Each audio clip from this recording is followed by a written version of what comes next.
What's good, you guys? Today we're talking about a personal grail. This is a shoe that I never thought I was going to be able to get, especially not in this good a condition. And this model specifically, I feel like is kind of slept on and sort of flies under the radar. But the materials on here are premium. And not to mention, this is a collaboration with one of the OGs in the game. But we'll get into that in a little bit because today we're talking about the New Balance 920 Sneakers and Stuff collab. Now, the first thing we got to talk about with these is the suede. This shoe came out in 2021. It's a part of the Made in England series, so obviously they're always going to use premium materials.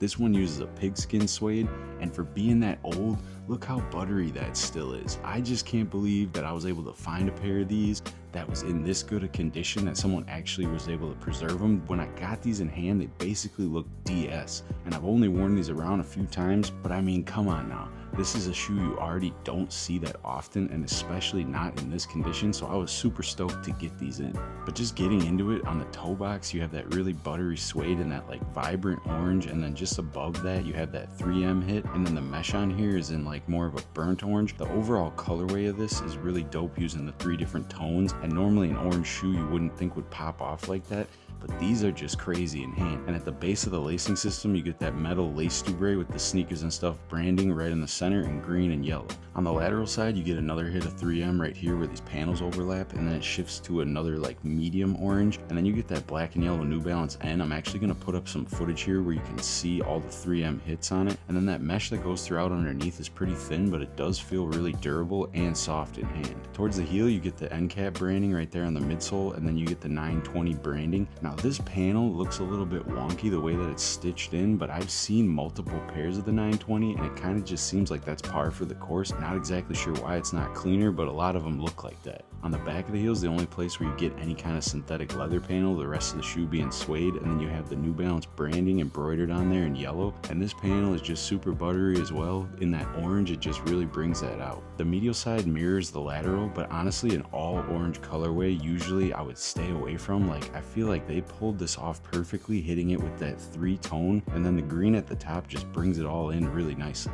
On the lacing system, you get a black lace and that standard chunky New Balance style lace. Now, I've read up that these did come with a white or a beige option, which mine didn't have being secondhand, but I threw these in that I just found. I'm not quite sure what I like better. The black goes hard, but so does the white, so I can't really decide. Maybe you guys can let me know down in the comments which one you think is better. The tongue comes in all forest green with a perforated suede, and then you get this massive New Balance Made in England embroidery right there on the tongue. I think that green hit just brings all the orange together perfectly. On the back of the tongue and the heel collar, you get more of that forest green. The material's a little bit different, and the padding on here is pretty minimal, but on foot it's pretty good and you don't really notice any irritation. You get a forest green insole with the gold branding there of the Sneakers and Stuff logo. Now, these insoles are pretty minimal, and I mean, I was starting to think these might have been DS, or the guy I bought them from just never wore them with the insoles in, but these ain't really doing it for me. That's why I swapped in those Divock insoles. These have been game changers in any shoes that are even slightly uncomfortable, so I really like to have these on hand. On the midsole, you get a nice breakup with these 2 shades of like rock beige. This whole collaboration just has a really nice earthy feel to it, and on the outsole, you get more hits of the forest green. You have that like carbon fiber shank in the midfoot, and then you have the New Balance branding and the endurance towards the heel.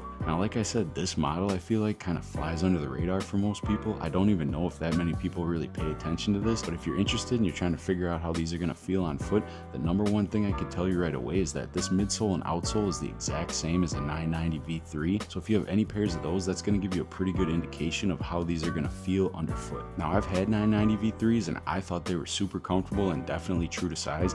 These also run true to size in my opinion. They were a little bit stiff when I put them on though, which is why I threw in those Divock insoles, but I think that might just be because the shoe is so old and it really looks like it hasn't been worn that much, so these probably just got to get broken in and warmed back up a little bit. Now, the only hesitation I kind of had about copping these was just how that toe box kind of caves in, but I mean, it's not something that doesn't happen with other New Balances. I mean, the more you wear them, you get that kind of effect.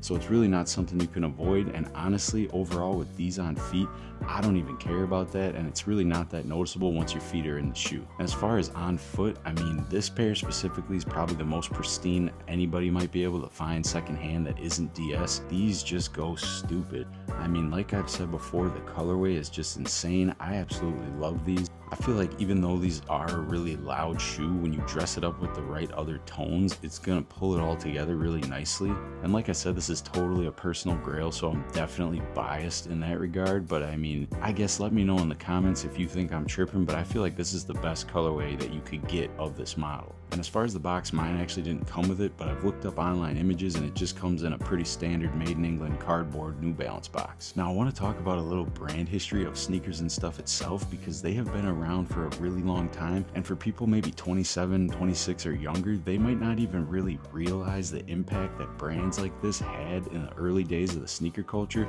because these used to be the only places where you could get cool collabs. It was not just Travis Scott and celebrities and collabs dropping out of the sky. These guys were really the ones who did it. I mean, Kith is the one that everybody's gonna know, and I mean, Ronnie Fieg's the bro, so no shade there, but I feel like some of these other retailers kind of get like lost in the sauce, so I just wanted to break down a little bit of history on it. Now, Sneakers and Stuff is a Swedish-based retailer that was started in 1999 by Peter Fagerlund and Eric Jansen, and they got their very first New Balance collaboration in 2005 on the 577. This was the original sample that they created, obviously the colorway being inspired by the Swedish flag colors, being based out of Stockholm. This version was designed by Eric, and then this other colorway in a more subtle version was done by Peter. And you'll notice throughout the collabs that Peter's pairs are always way more subtle and muted, and then Eric always goes for a louder colorway aesthetic. So no matter what your personal preferences, the difference and duality of their two personal styles is going to have you covered on either end of the spectrum. But with this release, they did have some issues. That picture that I showed you before of what the shoes were supposed to look like with that blue and yellow, but this is actually what came in from New Balance, and they swapped out those colors and changed the tones, which is definitely kind of crazy that that happened, but either way, they still sold the pairs, and all 96 pairs sold out. The next collabs after round one came in 2007, again on the 577, and you see that once again, the Peter pair is a lot more subtle, and then on the Eric pair, he uses a lot of crazy bright colors. Apparently that sock liner color New Balance didn't even have, so he actually had to source that himself. Then in 2008, you have round three, once again showcasing that wild duality between the aesthetics of each pair, but on these they actually added a cool subtle detail to signify which pair was made by who. On this black pair, you can see on the midsole they actually emboldened that P on there for the end cap logo to signify that that is the Peter pair. And then on the Eric version, if it wasn't obvious enough by the loud colorway, all the E's anywhere on the shoe are swapped out to a different color to signify that that is his shoe. But I just think it's cool, like two sneakerheads get together, they open up a store and then start matching each other one for one on every release, and the fact that they went rounds 1, 2, and 3, it's almost like they're kind of versing each other like some Mortal Kombat kind of thing, and I just think that's dope. Then in 2009, for the 10th anniversary, they released the RGB pack with these 3 different models all at once. Those green ones are super hard, and I really wish I could get my hands on those.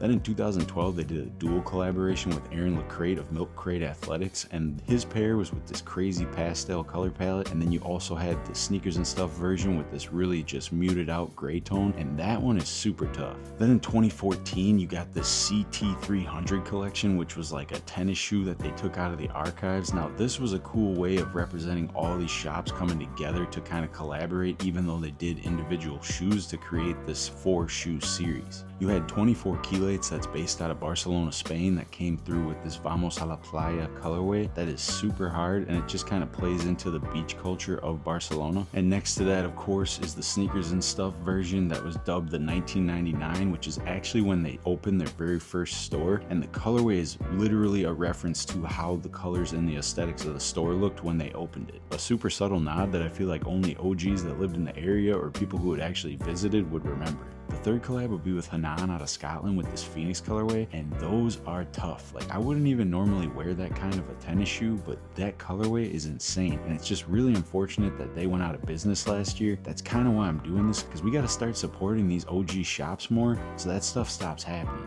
Then you have Firmament out of Germany with this Pine Sunset colorway, super muted, super wearable, but I just think all 4 of these retailers coming together on this kind of a set is really sick. And through the years, they've done countless collabs. These are some more that they had with New Balance. I'm sure there's even more than that, I just wasn't able to find them. And honestly, they have countless collabs with pretty much every brand you could think of. If we had to sit down and go through them all, it would take forever.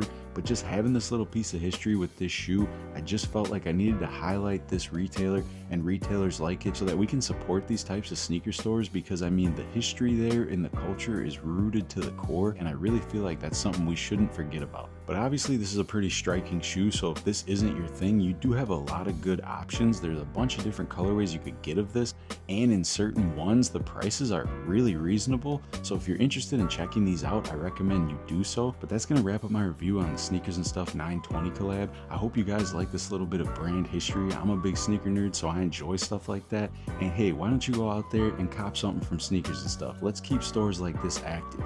But thanks for watching, guys, and remember, life's short, so buy the shoes.